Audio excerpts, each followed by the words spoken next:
Hello and welcome to our video lecture on ethics in the digital age.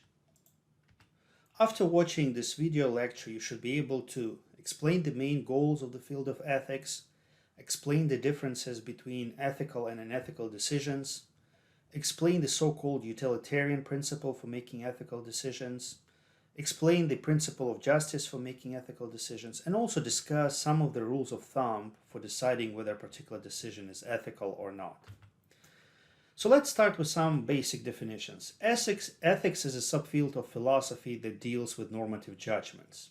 So let me reflect a little bit on the first part. When people hear the word philosophy, they think about highly complex field comprised of reasonings that have little relevance for practical applications for today's life. Well, this is not true, at least it's not true with respect to the subfield of ethics, because as you probably know, ethics has a lot of practical applications. For example, there is such subfield called business ethics that deals with rules and regulations related to accounting, transactional law, and things like that. In fact, a lot of business legislation, a lot of business law is actually derived from some of those century-old principles in relation to ethics developed by philosophers. So ethics as a field of philosophy has a lot of practical value.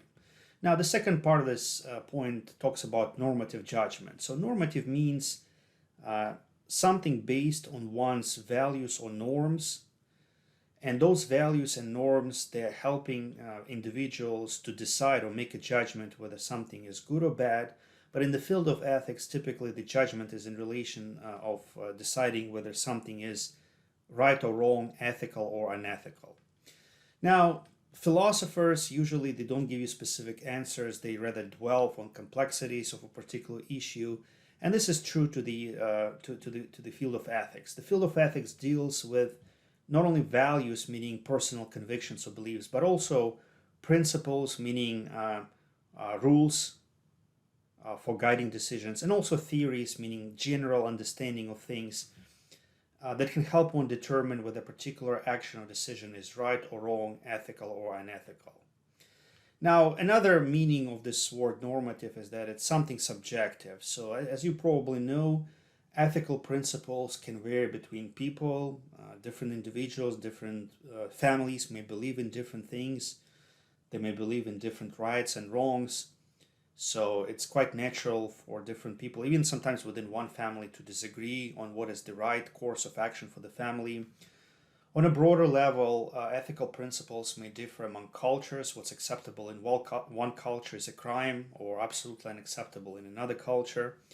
And also religions. I think most religions, they overlap a lot, with respect to their fundamental ethical principles, but there are some subtle differences that often lead to disagreements and unfortunately conflict sometimes. Ethics as a subfield of philosophy has been relevant for a long time, as long as human civilization exists. But the information age, the age that we're living now, the so-called digital age, has created new ethical challenges that are yet to be addressed. So what you see here are just some examples of ethical dilemmas created by the information or digital age. For example, is it ethical to outsource software development to other countries? You may get better prices and better access to expertise in other countries, but what will happen to domestic workers, right? People who are based in the United States, let's say, and develop code, develop software for a living here. Another example of an ethical question, is it ethical to use robots and artificial intelligence to replace factory workers? Yes, robots, they may be cheaper, they may make less mistakes, but what about human beings? Can we just fire them and let them and their families sustain their living in some different way? Or we need to think about them first before thinking about automation and reduction in error rates. Another example of an ethical question is it ethical to track what a person is doing online? Maybe you don't mind being tracked because you feel you're not doing something illegal online, but a lot of people do mind. They don't want, for whatever reason, they don't want anybody to see what they're doing, whether those actions are good or bad. So those are just some examples of the kind of ethical questions that the digital or information age has created for us to address. So let's talk about ethical and unethical decisions. What we mean by ethical or unethical, right or wrong decisions. Arguably, the main goal of ethics is to protect sentient beings from harm. Now, I'm not going to dwell on that concept. I will just say that here we're talking about live creatures, be it human beings or animals, anybody who has some degree of consciousness or life. So the main goal of ethics is to protect those live creatures. Ethical decisions or actions, they minimize harm to those live creatures. Of course, ideally, harm stemming from a particular action or decision should be zero. In other words, there should be no harm, there should be no harmful consequences to your action or decision. Oftentimes, unfortunately, this is not possible, and harm that you cause through your actions and decisions cannot be eliminated completely. Thus, the challenge is to make sure that you minimize the harm caused by your action or decision. So once again, ethical decisions, they have minimal, preferably zero harm. Unethical decisions or actions, they actually harm sentient beings or live creatures. Now, of course, if you think about it, any action or decision can have unintended harmful consequences. For example, you give a candy to a child during Halloween, your intentions are good, you're trying to make that child happy by giving him or her candies, but the unintended harmful consequences that this child may actually damage his or her teeth by eating your candy, right? So even innocent, seemingly positive decisions or actions may have harmful impact. So it's not about making sure that so unethical decisions is not just about presence of harm, because even ethical good decisions or actions may have certain harm in them. The challenge here is to avoid decisions that cause unacceptable harm to sentient beings or live creatures. For example, harm that is definitely too large for the society to accept, or harm that is disproportionately distributed across different people or different groups of people. So that's what we mean by unethical decisions. It's not just that they involve harm, that harm is unacceptable for one reason or another. So this is my way of distinguishing between ethical and unethical decision. It's all in terms of harm that they cause to live or sentient beings. Now let's talk about some of the main philosophical approaches to evaluating decisions, to deciding whether a particular action or decision is ethical or not. The first principle is the so-called utilitarian principle. The utilitarian principle says that a decision or action is ethical if it produces the greatest good for the greatest number of people. So the goal of this principle is to maximize value or utility for the society as a whole. So we're looking at the society as a whole, and we're trying to benefit the society as a whole with our decisions. So let me give you one example. If you're from this area, you probably have heard about Golden Pond, Kentucky. That was a town located where the land between the lakes protected area is now at. So at some point, the government asked, or maybe the right word here, forced the residents of Golden Pond to relocate. And from what I remember, from what I understand, a portion of their town was flooded. It was used as a part of the dam construction. And of course, the government asked the residents of Golden Pond to leave, not because they were mean, but because they were trying to reduce the possibilities of flooding for a lot of residents who live in that area, right? So one can argue that from the utilitarian standpoint, the decision was ethical. The relocation of those people was ethical. I've read that, some people were compensated, some people were kind of forced, some people were giving mandate to leave, and if they didn't leave, their houses were burned. So it was a controversial decision, but overall, at least some people can argue that the relocation was ethical, because although it harmed the residents of Golden Pond, Kentucky, there is no question about it, it benefited a much larger group of rural residents, because through the construction of dams, the flooding issues were reduced for a much greater number of people, right? So that's an example of how the utilitarian principle is applied to this situation. I'm inserting this word arguably because, again, the field of ethics is based on normative, meaning subjective judgments. I'm sure some people can make a counter argument that says something like, look, the right to property, to private property, is unalienable right, and we don't care what kind of dams you want to construct. You should not take away one's private property. And that seems to be like a reasonable argument, although people who do not subscribe to that kind of reasoning, they would again give a counter argument from the utilitarian principle. They would say we need to violate rights of certain people to benefit a greater number of people to increase the overall value to the society. So that's why I'm inserting arguable like in a lot of those explanations, because I understand that somebody can argue against my logic, and it's actually not my logic. I'm just using it as an example. Okay, another example of utilitarian principle being applied. E-commerce has a negative impact on small town retailers, right? Look at the situation nowadays. A lot of people are buying from Amazon, and I can tell that a lot of retailers, small retailers, small local retailers, a lot of restaurants, they suffer big time because of that. So definitely there is no question that e-commerce, online shopping hurts those local retailers, those small mom and pop shops that have been around for decades sometimes, and that cannot unfortunately compete with online giants like Amazon. Still, it can be argued that the convenience and low prices associated with online shopping, they benefit a much greater number of people, right? So of course, unfortunately, those owners of small retailers, they will be harmed by online shopping because they will lose their sales. Ultimately, they may lose their business, but a much greater number of people benefits from online shopping. So therefore, selling things online is ethical and should not be prohibited. So this is another example of using utilitarian principle to justify online sales, to explain why online shopping and e-commerce are ethical. Another famous and widely used principle in ethics for determining whether a particular action or decision is right or wrong is the so-called principle of justice. And I've read many formulations of the principle of justice, and I'll give you some of them here. Now, this is probably the clearest one, the most mainstream definition of the principle of justice.